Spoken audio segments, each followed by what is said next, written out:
keluarga pahlawan ini nggak pernah minta sesuatu dan tidak menyatakan bahwa negeri ini harus memberikan sesuatu pada kami, enggak Bapak. Karena buat saya Nyuwun Sewu, Sudirman yang kita nyatakan selama ini sebagai pahlawan gitu ya, beliau ketika 9 Juli 1949 menolak disebut pahlawan.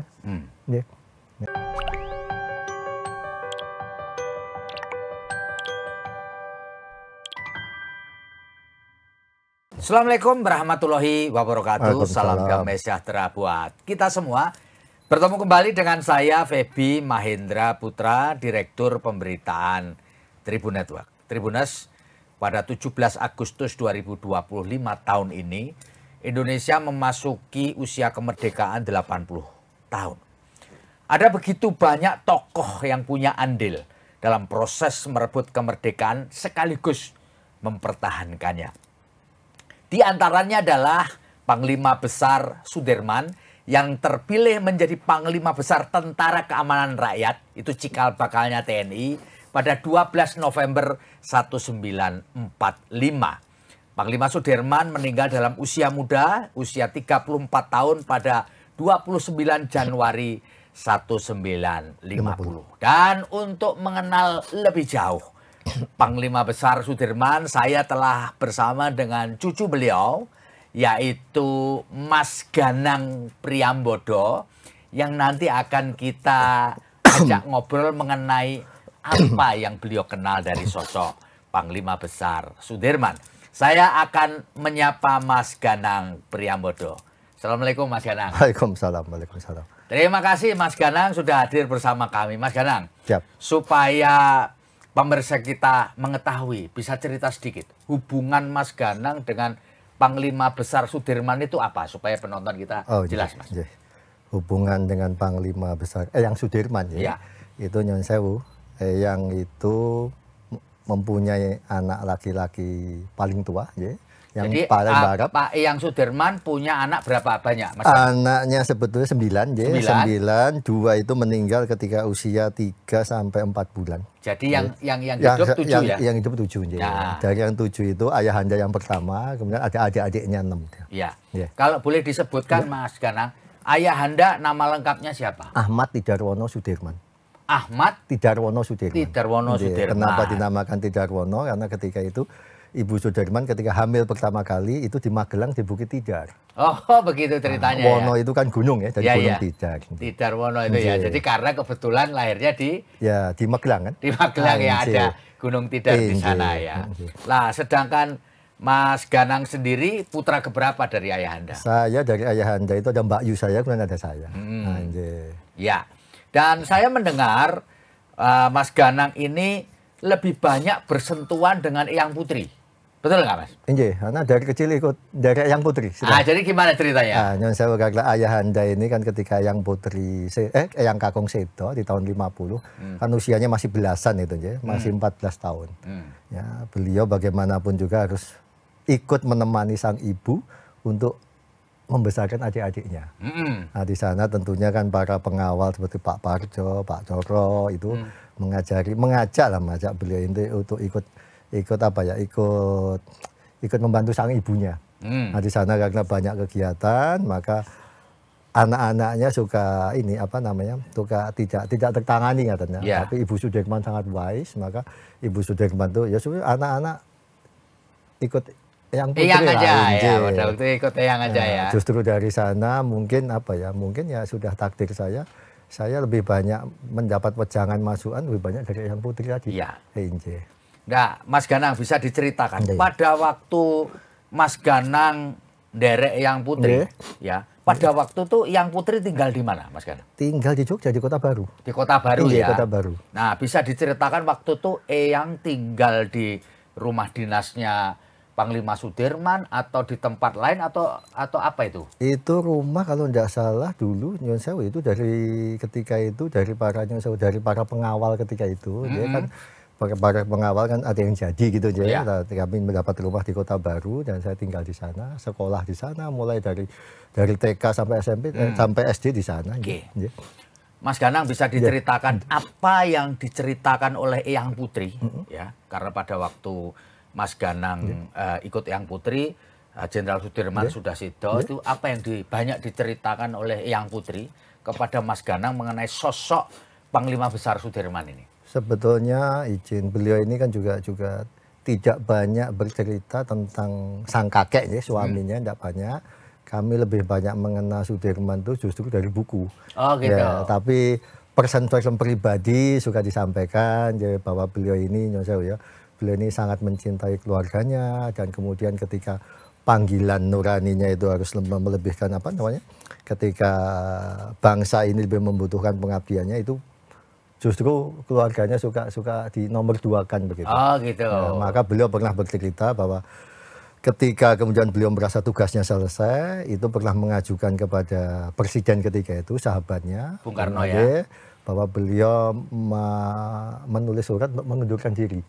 Ingin sudah amanahnya sudah selesai, maka ingin kembali ke keluarganya. Itu ditolak oleh sang presiden ketika itu. Gitu ya. Itu cerita dari Eyang juga Siap, ya. Tapi itu kalau itu bukan cuma cerita di Nyon Sewu, di apa namanya, di surat-suratnya ada, monten ya. Oh gitu ya. Ada Nyon Sewu. Ada surat selain proklamasi yang ditandatangani oleh presiden dan wakil presiden ketika itu. Selama ini kan kita hanya melihat wakil presiden, wakil menandatangani itu berdua satu. Ada satu surat pribadi. Kalau tidak salah suratnya ada kok di Pujarah TNI juga ada, di Arsip Nasional ada ya. Ada surat di sana, mohon kepada Panglima Sudirman tidak mengundurkan diri. Jadi kalau sampai Sudirman mengundurkan diri, maka Pak Presiden akan lebih mengundurkan diri terlebih dahulu. Oh, gitu atas ya. dasar itu, maka ya sudah, demi keutuhan bangsa dari bernegara ini, walaupun beliau juga ingin kembali ke keluarga yang sakit, itu diurungkan. Ya. Mas Ganang, tentu meskipun Eyang tadi tidak banyak bercerita, tentu ada beberapa pesan-pesan ya yang pernah disampaikan oleh Panglima Besar Sudirman kepada nanti anak cucunya yang barangkali jadilah orang bermanfaat. Oh gitu ya. Itu ya pesannya ya. Karena kalau manfaat kita sudah tidak ada, itu kalau Nyon Sewu sang kalik tidak mengambil kita, itu malah lebih besar mudorotnya nanti. Gitu ya. Yang paling simpel ngaten. Ya, ada pesannya yang paling simpel gitu. Paling simpel aja. Ya. Mas Ganang sebagai seorang Panglima Besar, ya Jenderal Besar, bahkan pemerintah Orde Baru memberikan pangkat Jenderal Besar. Yang seingat Mas Ganang, apa legacy atau warisan lah kalau orang sekarang itu, fisik yang pernah beliau tinggalkan, dan mungkin Mas Ganang juga mendapatkan benda atau apapun yang tinggalannya Pak Dirman, yang Sudirman pernah nggak? Nyon Sewu, kami ini ketika ini yang saya dengar dari ayahanda ya, itu beliau tentunya setiap orang lah pasti meninggalkan kebendaannya yang tidak sempat ketika hidup itu kemudian didistribusikan katanya. Tapi sepengetahuan saya, Ibu Sudirman ketika itu lebih memilih benda-benda yang ada hubungannya dengan Sudirman itu semua diserahkan ke museum. Oh, semuanya supaya lebih supaya manfaatnya lebih besar lah katanya. Tapi ada satu yang buat saya ini ya. Saya pernah ketitipan satu bentuknya seperti tongkat kecil gitu, kalau dibuka sampai ke komando ngaten ya. Itu Nyon Sewu itu dari ayahanda. Jadi ayahanda memberikan ke sebelum sedo ya, sebelum sedo iki ngopeni kowe wae nak. Jadi inilah benda yang kamu pelihara lah kira-kira gitu ya. Dopeni aja, tapi kan saya kan anak sekarang ya, anak zaman saya lah ya kan gak open loh Pak ya. Enggak open ya, sudah saya taruh di mana, seperti di kayak laci besar gitu di atas TV gitu ya. Itu bakdo maghrib mesti tengklotek gitu, tok gitu ya. Nah, ketika saya buka tikus po ya enggak gitu kan. Nah, istri sama anak-anak kan lama-lama takut. Kenapa ini? Ya saya juga nggak paham, tapi ketika saya tanyakan pada salah satu kawan ya yang mungkin paham itu, gue raupen Mas kan gitu. Ya, daripada begitu ya sudah, itu serahkan museum aja. Oh, jadi benda itu kemudian diserahkan Mas Ganang ke museum. Museum di Jogja itu. Di Jogja ya. Nah, menurut cerita Bapak, di museum itu nggak ada klotek, berarti kan nyaman di situ. Kan? Ternyata nggak ada masalah ya. Karena museum itu kan tempat tinggal beliau dulu. Bintaran itu tempat tinggal beliau. Jadi memang mungkin ya walaupun kami ini kan Nyon Sewu, kami dididik agama sangat ketat ya. Kami kalau hal-hal yang begitu tidak terlalu mau tidak mau terlalu detail gitu. Sebagai contoh Nyon Sewu ya, kemarin ketika tahun 2017 saya ini kok dapat satu kehormatan besar lah ya, yang ketika 72 tahun peringatan 5 Oktober yang di Nyon Sewu di Banten itu. Iya, iya di Banten. Nah, saya kan kejabuan memerankan tokoh Sudirman ketika itu. Iya. Itu kok di sana itu ada satu ini bahwa Sudirman punya jimat kan gitu ya. Iya. Nah, itu kan cerita berkembang kemana-mana, jimatnya Sudirman itu apa kok ora kecekal-cekal gitu kan. Iya, betul. Nah, itu dari yang putri sendiri loh. Sudirman itu ora apa-apa. Ya, jimat itu 3 itu tadi. Ya, yang pertama Nyon Sewu ya. Beliau tidak pernah lepas dari wudhu, ya, bersuci lah. Tapi ini jangan diartikan hanya di Islam, di agama lain pun bersuci juga bisa sama ya. Kemudian yang kedua ini beliau apa ya? Beliau ini sangat mencintai dengan ini apa? Nah, selain ini apa? Beliau tulus. Nah, yang ketiga ya sangat lebih mencintai amanahnya. Seperti nah itu jimatnya itu yang mungkin membuat Nyon Sewu ya sang Khalik itu lebih melindungi pada hambanya kan ya, ya, jadi saya terus terang suka Nyon Sewu ya yang suka ada apa suka dikiaskan bahwa beliau tuh nyabut keris kemudian kerisnya diangkat kemudian ya kebetulan ya mungkin itu iya ya tapi kami tidak mau masuk ke ranah itu. Oke. Mas Ganang tadi balik ke cerita tongkat komando tadi. Menurut Bapak ini benda ini memang berasal dari Eyang? Saya kurang begitu ini. Iki pokoknya diwariske saiki seneng aku saya neng kowe kan gitu. Iya. Mas Ganang tadi diceritakan pada waktu hari ulang tahun TNI memerankan tokoh Sudirman itu sebelum itu untuk mempelajari tokoh Sudirman itu Mas Ganang sangat sulit. Sangat sulit ya? Karena Nyon Sewu ketika itu kan ditokohkan beliau gerilya ngaten ya. Nah, saya ketika itu saya dipanggil sama Mbak Aila. Mbak Aila itu Pak Jaya Suprana. Ya, Mas kowe dikongkon Panglima TNI, Mas Gatot ketika itu memerankan kakek untuk gelem ora. Waduh aku wis tuwa ngene kan gitu kan. Ya, kan kemudian juga Nyon Sewu harus memerankan tokoh itu kan harus tampak sakit. Ya. Dan ketika hari itu betul-betul saya sakit bukan tampak sakit. Betul sakit. Harus disakitkan. Wah, gitu ya? Karena Nyon Sewu kalau mau masuk ke ranah itu kan kita mesti masuk ke sosok itu. Ya, saya mencoba Nyon Sewu ya, mencoba ke Jogja walaupun saya tidak mau masuk ke ranah itu ya, tapi coba nyekar gitu ya, sebagai orang Jawa kata. Ya nggak masuk sampun. Nah, akhirnya saya cuma simpel aja. Ketika itu beliau sakit, berarti aku ya kudu sakit. Nah, akhirnya kalau orang suntik vitamin, saya suntik sakit. Oh gitu ya. Supaya lemas, supaya ya, tapi di titik itu malah justru kita ketemu karena kan beliau berangkat sakit. Ya. Jadi kalau kita ingin mendalami orang, dalamin orang itu di masa itu. Ya. Jadilah bukan siapa-siapa. Ya. Itu ya. Yang di kebetulan Nyon Sewu Sudirman ini yang nggak ada paru-parunya sebelah sini. Di sebelah kiri. Ya. Saya di sini nggak ada ini. Masuk Mas? Dosa enggak, saya bernapas mulai tahun 83 dengan satu. Ceritanya bagaimana itu? Nyon Sewu, ketika itu saya masih SMA aja. Ketika itu kan Nyon Sewu, saya punya kegemaran yang apa ya, balapan kan ya. Oh balapan. Nah balapan, nah kalau balapannya kalau istilah saya ini apa, adu banteng gitu ya. Iya. Nggak sengaja ya adu banteng. Oh adu banteng, yes. Yang sana enggak ada, yang sini rusuk saya patah. Padahal ketika itu sebelumnya saya udah matur Pak Ismail ketika itu. Pak Ismail mantan Gubernur Jateng kan. Ya, pada waktu Pak Ismail. Pak izin saya mau teruskan seperti kakek. Oh, mesti ketompo kena. Ya, tapi akhirnya ya itu karena saya istilahnya apa ya? TNI itu, ini saya loh yang saya wariskan, saya wejangkan ke anak-anak. Saya ini kan berkalanya Nyon Sewu di Akmil itu menjadi seperti apa ya? Seperti di mata kuliah RPS ya, Rute Panglima Sudirman. Saya memberi pembekalan pada anak-anak taruna. Oh gitu. Ya, di depan saya anak-anak taruna itu, ya, saya katakan kepada anak-anak ini bahwa kalian ini banggalah menjadi taruna. Ya, anak taruna itu bukan cuma pilihan tuh. Taruna itu takdir Gusti Allah. Ya, berarti Anda ditakdirkan Gusti Allah menjadi TNI. Nek memang soal pilihan, ya, pamanmu ini saya bilang itu mesti keterima. Ya, tapi Tuhan tidak menentukan. Ya, pamanmu itu sudah tidak punya sebelah kanan, sudah tidak ada. Jadi saya Nyon Sewu kalau dingin gitu abot, ya ini tidak ada ini. Jadi yang sebelah kiri. Saya sebelah kanan.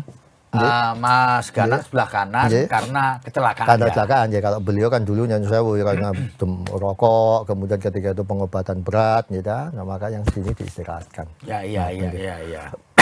Dan pada waktu memerankan tokoh kakek itu memang sekali lagi tadi seperti Mas Ganang ceritakan dalam kondisi sakit Dan pada waktu itu memang waktu memerankan sudah kehilangan. Ya sudah sampun. Hilangnya sudah dari 83. Oh 83 ya. Sebenarnya kalau 83 nggak hilang, saya masuk 84 itu barengan saya ya siapa ya? Barengan saya Andika Perkasa, Herindra. Ya. Kalau masuk loh, J. Ya. Tapi kalau ya, pada waktu itu tidak ada insiden kecelakaan ya. Tapi ya nyon sewu yang putri sama katanya aku duduk tak adekmu nak. Dadi yo ini walah dadi wong usaha kaya bapakmu. Ya, sokok-sokok nek usahamu hasil iso bantu wong kan gitu. Iya. Yang putri itu orang sederhana, Pak. Iya. Mas Ganang kalau boleh cerita ya. Ketika bersama-sama dengan Eyang Putri, mendampingi Eyang Putri waktu itu. Bisa cerita nggak perhatian pemerintah kepada Eyang Putri pada waktu beliau masih sugeng itu gimana? Ketika itu kan masih orde baru, ya, kita katakan orde lah, jangan orde lah, kita katakan ketika masih zamannya Pak Harto. Pak Harto itu masih sangat mengenal Sudirman. Ya karena ternyata Pak Harto itu yang kita pahami, yang kita tahu semua lah ya, Pak Harto itu kan kesayangan Sudirman juga ya. Ya perhatian pemerintah kepada Ibu Sudirman, keluarga Sudirman sangat luar biasa ini. Tentunya bukan kepada Sudirman toh, kepada keluarga pahlawan lain. Sepengetahuan saya loh ya. Janda-janda para pahlawan ketika itu oleh Pak Harto itu diberinya ya tidak langsung diberi begitu, tapi ada seperti pengusaha begitu ya. Ini loh, negeri ini kalau tidak ada suami-suaminya ini, tidak ada pejuang, tidak seperti ini. Maka pengusaha itu katanya itu diminta untuk menyisihkan keuntungannya, ya Anda bantu ini keluarga. Itu wise itu. Ya. Wise, tidak bisa dijadikannya itu wise. Nah itu yang tidak terjadi saat ini. Tapi tidak apa-apa, aja. Jadi nggak apa-apa ya. Tapi nyon sewu, kami pun keluarga pahlawan semuanya lah, semuanya ya keluarga pahlawan. Saya yakin ya. Bahkan nyon sewu kalau di media ini barusan ya, kami punya kawan Bapak ya. Itu yang sekarang menjadi Menteri Sosial. Nah kemarin tuh di 10 November kemarin, sang kawan ini Menteri Sosial menyatakan kok di media bahwa saya mengenal Mas Ganang sama Mas Ipong. Mas Ipong tuh keturunannya Pak Agus Salim. Ya. Keluarga pahlawan ini nggak pernah minta sesuatu dan tidak menyatakan bahwa negeri ini harus memberikan sesuatu pada kami, enggak Bapak. Karena buat saya Sudirman yang kita nyatakan selama ini sebagai pahlawan gitu ya.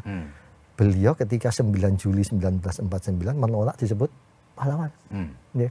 Ya, ketika itu itu cerita saya dengar sendiri dari Pak Cokro Pranolo sendiri ketika itu 9 Juli 49 beliau turun dari gerilya mau masuk kota Jogja, disampaikan oleh beliau bahwa Mas dulu kakekmu itu ya ketika kita mau masuk Jogja, saya menyampaikan ke beliau bahwa Bapak sebentar lagi Bapak menjadi pahlawan.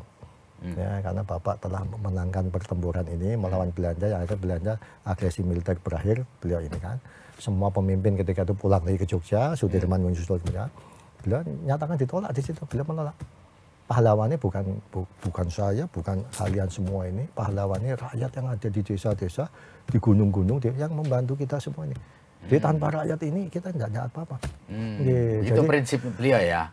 Makanya ketika saya diberi kehormatan oleh Pak Sutioso ketika itu, senior kita semua membuat patung Sudirman, monumen Sudirman, Jalan Sudirman. itu kan saya bentuk hormat kan tentu. Ya betul. Nah, yang oleh Bang Dedi, film Nagabona ketika itu turunkan tanganmu Jenderal. Nah, filosofinya bukan itu. Jadi beliau itu ketika amanah di pundaknya, itu justru harus memberi hormat kepada yang memberi amanah. Ya, itu tangan tidak akan turun. Kalau amanahnya sudah tidak ada. Kebetulan beliau meninggal, amanahnya masih ada. Jadi begitu. Oh itu. Dan ketika memerankan Sudirman kan, kalau nggak salah Mas Ganang pakai topi mirip dengan kakek ya? Iya itu ikat. Oh ikat ya? Iya, itu bukan belakon, ikat. Jadi itu ikat kita ya? ngikat sendiri. Jadi Mas Ganang ikat sendiri. Itu beda sama belakonnya udah jadi. Gitu ya? Itu ikatnya. Ya. Dan konon banyak orang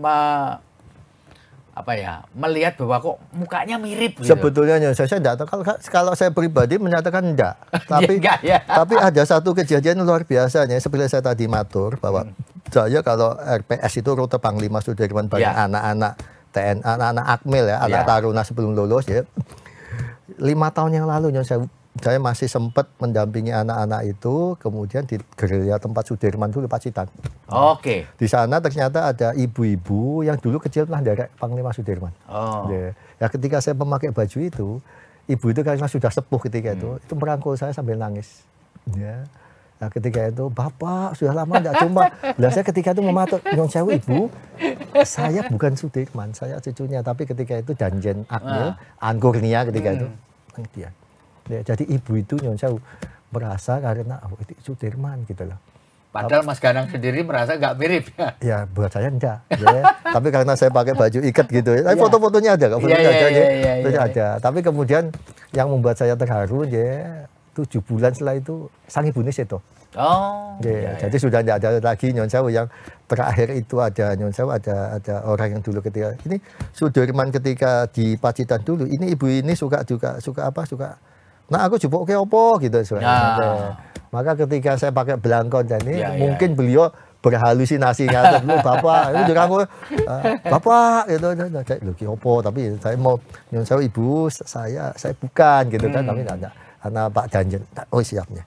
Nah, tapi sepanjang Mas Ganang mendampingi Eyang Putri, apakah sempat melihat pakaian kah, foto-foto kah, atau apa ya, hal-hal yang menggambarkan sosok Sudirman pada waktu itu di rumah sebelum diserahkan mungkin ke museum, pernah lihat nggak, Mas Ganang?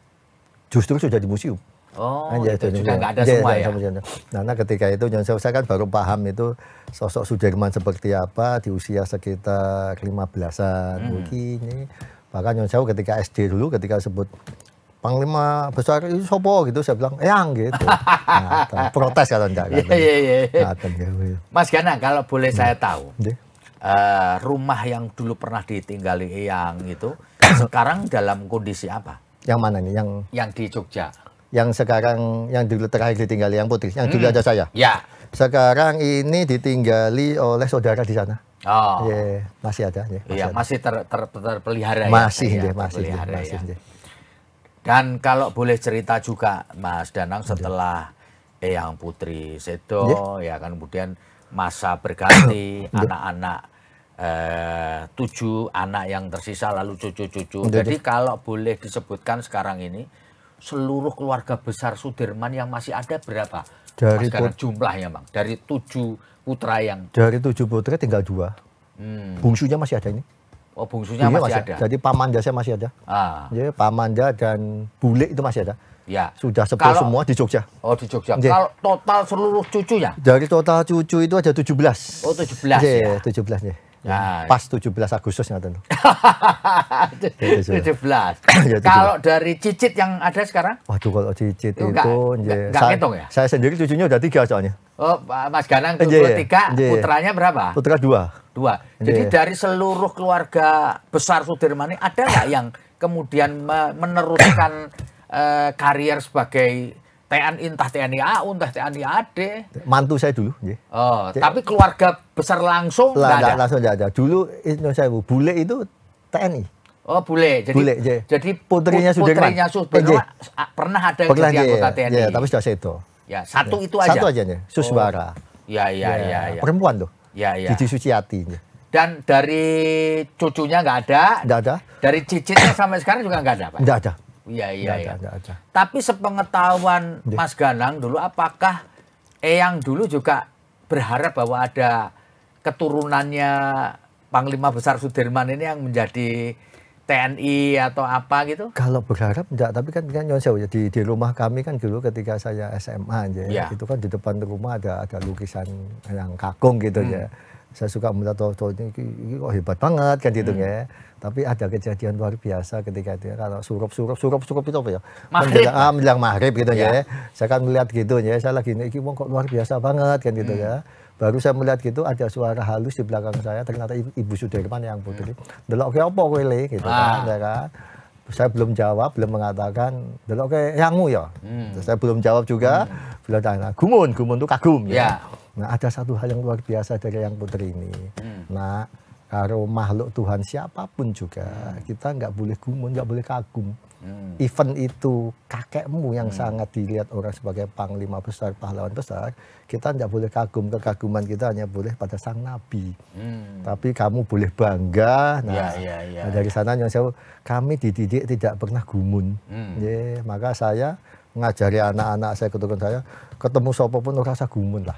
ya, tapi kita menghormati iya kan gitu. Ya. Yang Putri ini luar biasa menurut saya ya. Ya. Beliau banyak menanamkan tentang sosok-sosok Sudirman pada saya dan adik-adik cucu semuanya. Suatu ketika Nyuwun Sewu ya, ini beliau ini filosofinya itu yang Nyuwun Sewu itu saya pengen, saya pernah Nyuwun Sewu ya. Di zaman ini kan kita punya pakar Pancasila segala macam tadi ya. Nah, saya mengenal kata Pancasila usia 7 tahun loh. Oh gitu. Tahun 72. Ya, kelas 1 SD, ketika itu pulang dari SD itu dijemput yang Putri Sudirman. Ya, ketika itu terus langsung pulang. Nah, saya ketika itu tanya sama yang Putri, Nyuwun Sewu yang Putri, Pancasila itu apa sih? Karena saya baru mendengar kata Pancasila. Beliau ketika itu cuman ya mau menjawabnya cuman enggak jawab dulu, tapi di depan rumah ada tok gitu kan. Nah, ternyata ada Nyuwun Sewu ya. Seperti apa ya? Orang meminta sesuatu. Nah, ketika itu tiga ora ya kan gitu kan. Nah, terus saya masih ingat membuka apa namanya tas kecil gitu ya, narik RM1 itu Rp2,5. Ya waktu itu ya Rp2,5 ya. Beliau mengatakan nak kayak wong kae lho tak. Nah, terus saya lari ke depan ya, tak kayak sampun. Terus saya maturkan Putri sampun. Nah, wis toh wis. Beliau mengatakan ke saya, nak kuwi Pancasila. Nah, ketika itu benak saya anak 7 tahun hanya punya pikiran Pancasila itu memberikan uang gitu ya. Tapi kemudian puluhan tahun kemudian ketika saya SMA mau menjadi mahasiswa kan ada P4 ya. Baru saya paham filosofinya Sudirman luar biasa. Ya, di sana Nyuwun Sewu ya. Sila pertama ketuhanan ada. Ya. Kemanusiaan wonten dengan memberikan uang itu. Persatuan wonten. Kemudian permusyawaratan dengan ketiga iya apa ora ya ada. Permusyawaratan ya. Itu lebih sampai hari ini Nyuwun Sewu ya dari usia saya 7 tahun sekarang 60. Itu saya ingat terus. Nah, sementara Nyuwun Sewu saya pernah debat dengan teman-teman di sini pakar apa Pancasila BPIP atau apa. Yo nek kowe njejeli anak-anak kita dengan buder-buder itu paling balik sekolah udah rampung. Jadi Nyuwun Sewu lebih baik kita mengajarkan anak didik kita ini dengan sesuatu yang kita ucapkan sama dengan yang kita lakukan. Kalau hanya teori itu selesai Pak. Saya kira itu. Dan beliau ini falsafah luar biasa.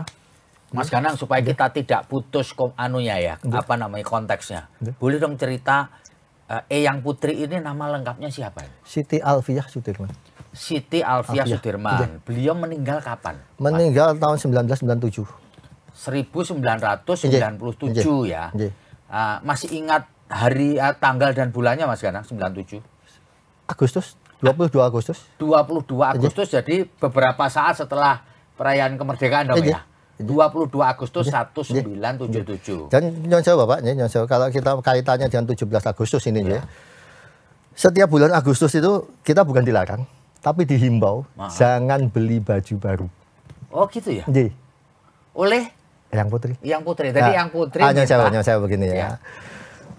Ketika tahun 49 Sudirman masuk ke Nyuwun Sewu masuk ke kota Jogja kembali ya.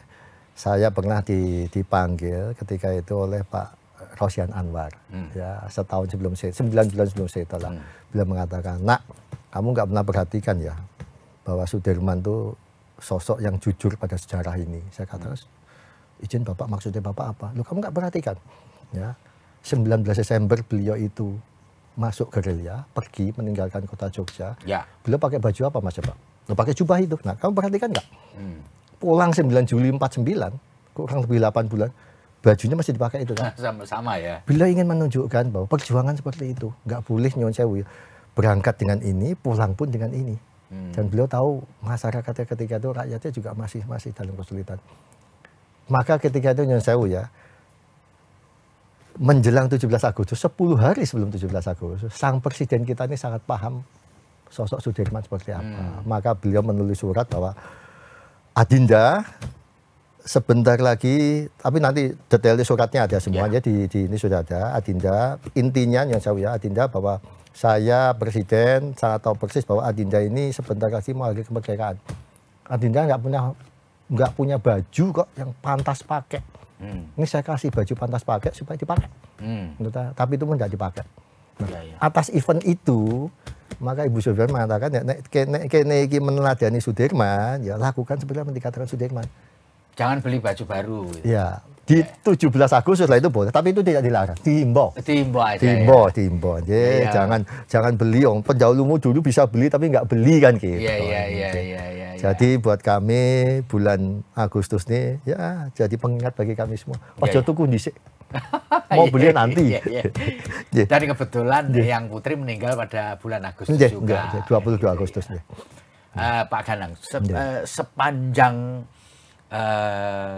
60 tahun ini, apakah Mas Ganang pernah mendapatkan perhatian khusus dari pemerintah sebagai keluarga besar Jenderal Sudirman? Pernah nggak Pak? 80 tahun ini? Selama 60 tahun. Selama saya 60 ya, sampai usia 60 tahun, mungkin Mas Ganang sebagai cucu dari Jenderal Sudirman dan cucu-cucu lain barangkali atau putra-putra lain, apakah pernah mendapatkan perhatian khusus dari pemerintah Republik Indonesia? Kalau khusus itu tentunya kami ini kan Ikatan Keluarga Pahlawan ya. Di Keluarga Pahlawan itu memang ada tali asih lah kepada pemerintah ini melalui Kementerian Sosial kepada kami Keluarga Pahlawan. Itu wonten ya. Ada ya. Ada wonten. Ya. Baik. Di penghujung ngobrol kita, saya berharap Mas Ganang bisa memberikan satu closing statement atau pernyataan penutup gitu loh mengenai sosok Jenderal Besar Sudirman dan perjuangan beliau mulai dari mudanya sampai kemudian harus menghadap kepada Sang Khalik pada 29 Januari 1950. Monggo Mas. Jadi izin Nyon Sewu kalau kaitannya dengan sana Nyon Sewu ya. Saya saat ini Nyon Sewu ya data menikah. Kami negeri ini negeri beribu pahlawan. Ya.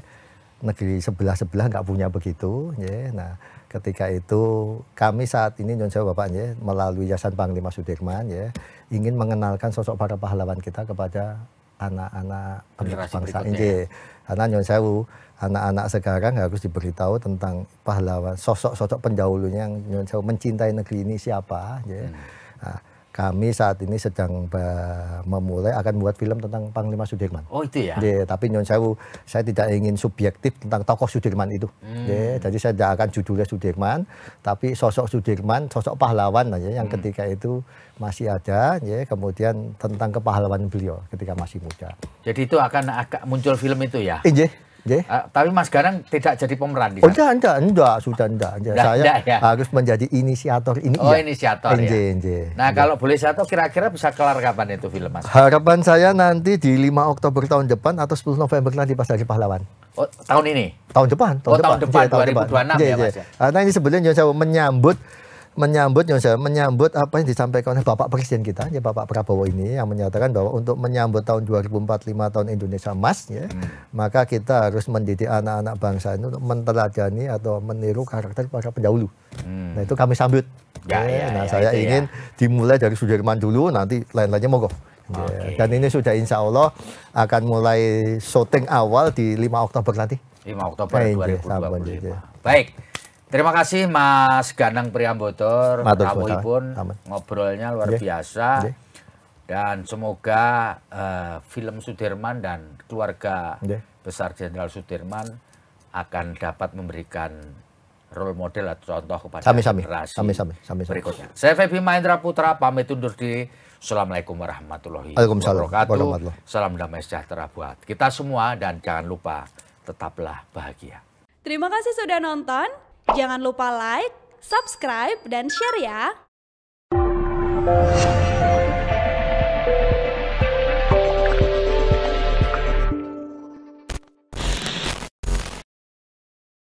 Download Tribun X sekarang. Menghadirkan lokal menjadi Indonesia.